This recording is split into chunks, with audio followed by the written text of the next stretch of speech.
प्यारे बच्चों, ये पिछले कल हमने इसी पाठ के पिछले चैप्टर में हमने अध्ययन किया कि प्रथम विश्व युद्ध के दौरान जो है प्रमुख घटनाएं कौन कौन सी थी और प्रथम विश्व युद्ध किस प्रकार से हुआ और क्यों हुआ। आगे हम इसी चैप्टर में आगे देखते हैं कि इस युद्ध के दौरान कौन कौन से युद्ध के लिए कौन कौन से तकनीकियों का अस्त्र शस्त्रों का उपयोग हुआ। इस युद्ध में नई तकनीकों का उपयोग हुआ, जैसे मशीन गन, तोप, टैंक, पनडुब्बी, विषैली गैसों का भी इसमें बहुत ज़्यादा उपयोग इसीलिए किया गया ताकि अधिक से अधिक अपना वर्चस्व को स्थापित कर सकें, दुश्मन राष्ट्र को हरा सकें, अपने साम्राज्य को विस्तार कर सकें, फैला सकें। साथ ही साथ रेलगाड़ी और विमानों का भी इस युद्ध में बहुत अधिक मात्रा में यूज किया गया, उपयोग किया गया।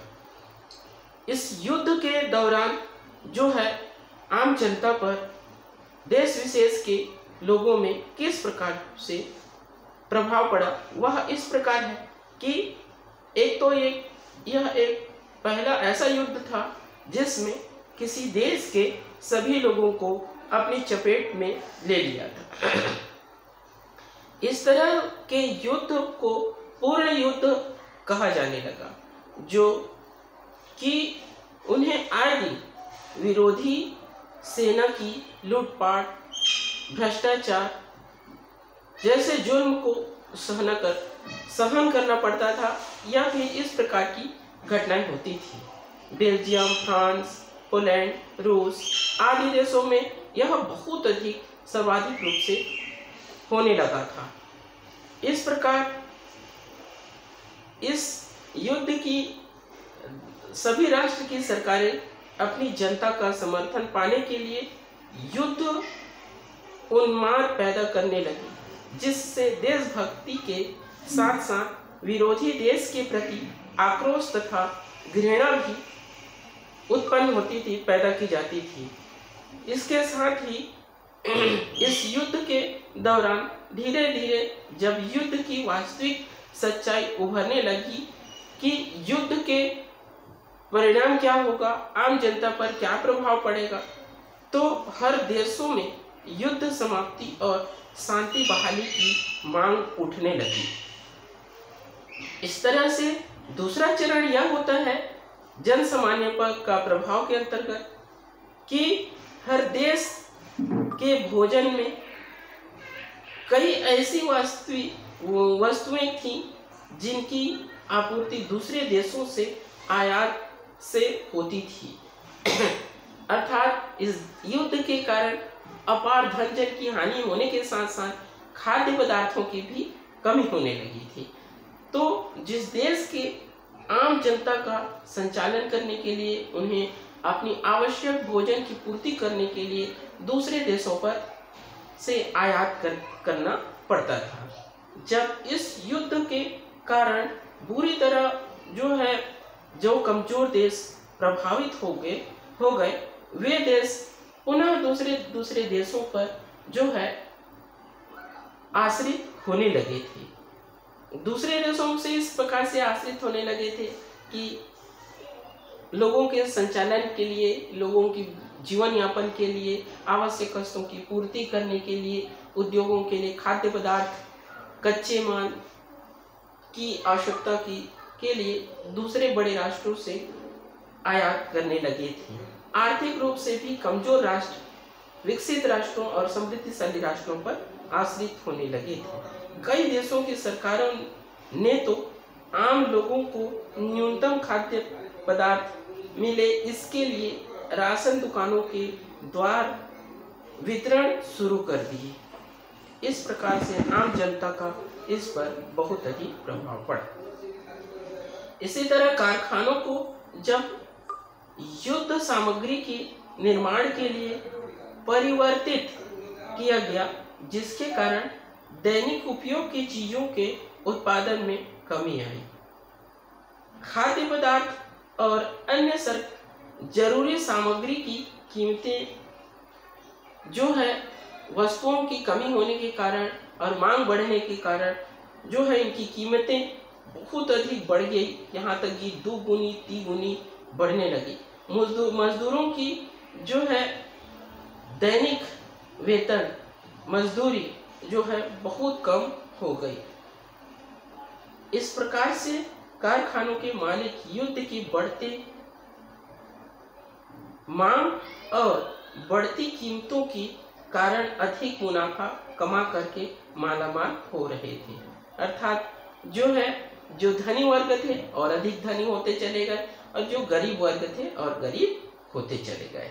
इस प्रकार से नागरिकों को बहुत अधिक कष्ट उठाना पड़ा और साथ ही जब युद्ध में मरने वालों की संख्या लगातार बढ़ती गई और घर घर में वयस्कों की मौत की खबर आने लगी तो लोगों का जो है आक्रोश गुस्सा एक तरफ बढ़ता ही जा रहा था, जो युद्ध उन्माद पैदा करके पूरे विश्व को अपने स्वार्थ के लिए युद्ध में जो है झोंक रहे थे। इस युद्ध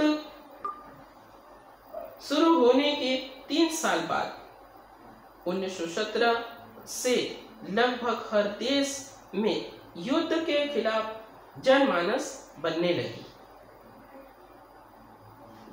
युद्ध के को रोकने की जो है भावना प्रत्येक देश की प्रत्येक जनता में उत्पन्न होने लगी कि इस युद्ध से जो है आम जनता का विकास नहीं हो सकता, जीवन यापन नहीं हो सकता। जर्मनी, रूस, तुर्की, ऑस्ट्रिया आदि देशों ने आम लोगों में अपनी सरकारों के खिलाफ तो आम जनता ने अपने सरकारों के खिलाफ आंदोलन शुरू कर दिया कि इस युद्ध को जितना जल्दी हो सके रोकना चाहिए। मजदूर वेतन वृद्धि की मांग को लेकर जगह जगह हड़तालें होने लगी, काम बंद होने लगे। परिणाम स्वरूप लोगों की आर्थिक आमदनी में कमी होती चली गई, राष्ट्र की आर्थिक आमदनी प्रभावित होती चली गई।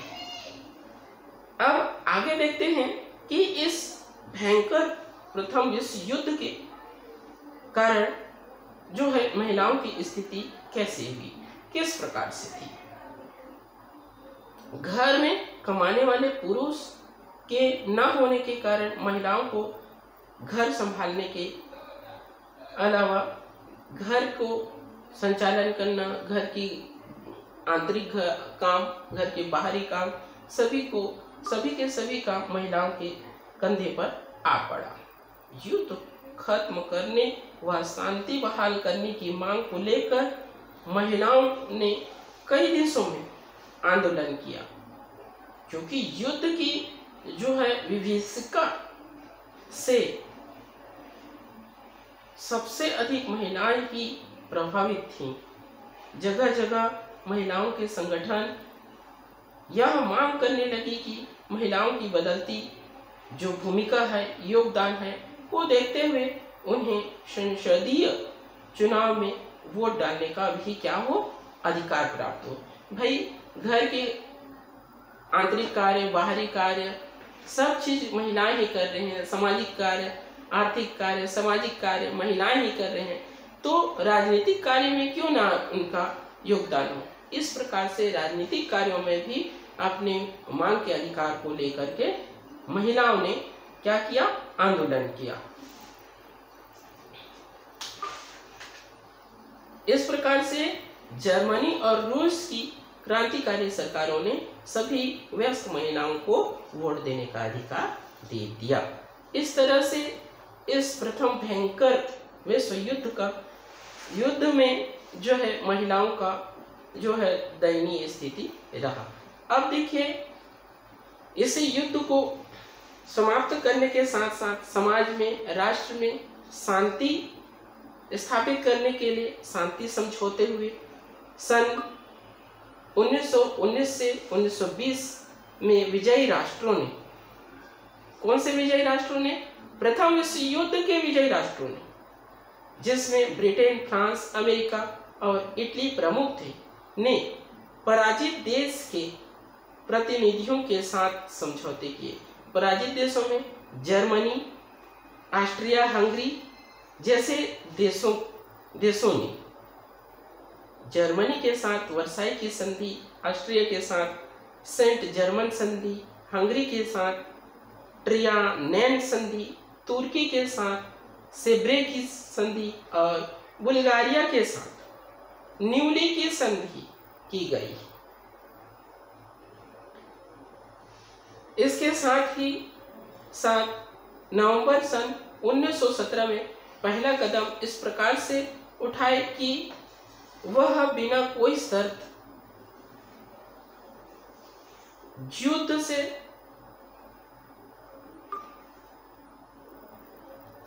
हटी रही और उसने अन्य युद्धरत देशों से अपील की कि वे न्यायपूर्ण और लोकतांत्रिक शांति के लिए तत्काल कदम उठाएं। कौन सा देश? युद्ध में सम्मिलित देश, युद्ध में सम्मिलित विजयी देश। इस प्रकार से उन्हें क्या की गई? आह्वान किया गया।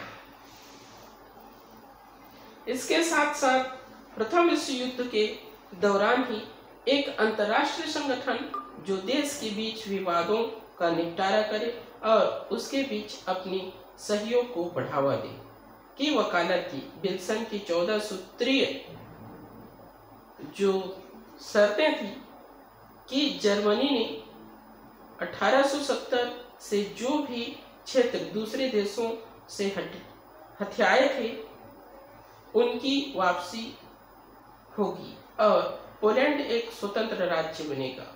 रूस के संदर्भ में विल्सन का मान्यता था कि जहां जार की तानाशाही किसे कहेंगे? लाल फीताशाही, बलपूर्वक शासन, इसी को कहा जाता है तानाशाही शासन। तानाशाही शासन की जगह लोकतंत्र शासन की क्या किया जाए? स्थापना की जाए।